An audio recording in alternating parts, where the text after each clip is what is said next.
अपने अष्ट विनायक हैं, महाराष्ट्र में बड़ी मान्यता है अष्ट विनायक की। पर कभी आपने सोचा कि विनायक 8 ही क्यों है, 7 या 9 क्यों नहीं है, 6 या 10 क्यों नहीं है?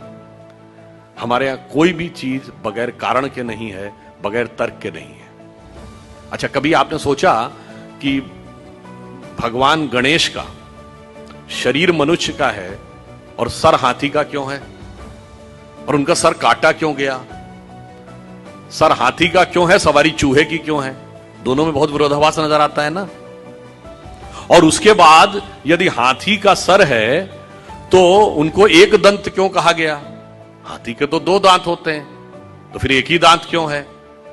और अगर एक ही दांत रहना था तो एक ही दांत होना चाहिए था उनकी मूर्ति में, वो दूसरा दांत टूटा हुआ क्यों है? और बल्कि जो आप वास्तविक मूर्ति देखते हैं उसमें टूटा हुआ दांत एक हाथ में पकड़ रखा उन्होंने।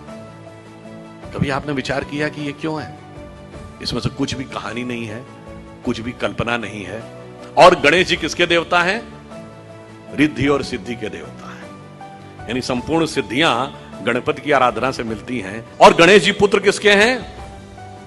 शिव पार्वती के। और शिव ने ही सारे आगम ग्रंथ दिए हैं, यानी जिसको आप कहते हैं ना, आपकी चेतना के जागरण के सारे स्वरूप भगवान शिव ने दिए हैं। अब समझिए गणपति के सारे जो स्वरूप हैं इनका अर्थ और तात्पर्य क्या है।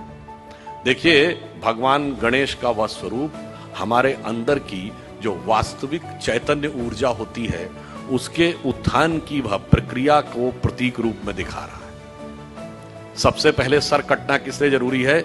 वह आप अंदर की यात्रा करके अपनी कुंडलनी शक्ति को तब जागृत कर सकते हैं जब पहले आप अपने अहंकार को नष्ट करने में सफल होते हैं। तो आपका सर कटने का स्वरूप प्रतीक ये है।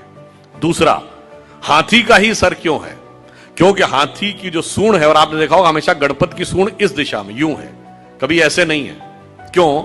वह उस शक्ति का प्रतीक है जो अपवर्ड्स है, यानी जागृत शक्ति, आपके शरीर की कुंडलनी की शक्ति जब वो ऊर्ध्व की तरफ होती है उसका प्रतीक है। और हाथी इसलिए है कि हाथी के मस्तक में गज मुक्ता कहा जाता है। माना जाता है कि हाथी के यहां मस्तक में एक मुक्ता है तो वो ब्रह्मरंध्र का प्रतीक है। और जब वो मुड़ी हुई सूंड ऊपर है, और चूहे की सवारी क्यों है? क्योंकि चूहा जमीन के अंदर जाकर अपना बिल बनाता है।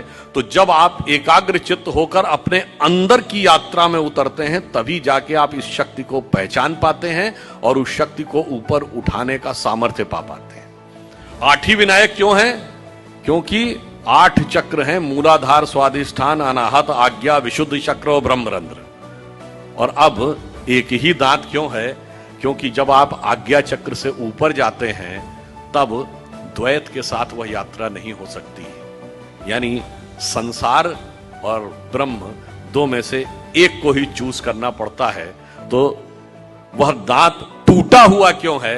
तो संसार के साथ उस संबंध का विच्छेद करना पड़ता है, उसे तोड़ना पड़ता है, इसीलिए टूटा हुआ दांत हाथ में रखे हुए हैं। फिर आगे की यात्रा जाकर जब ब्रह्मरंध्र तक मिलती है तो समस्त रिद्धियां और सिद्धियां आपको प्राप्त होती हैं। यह उसका प्रतीक है।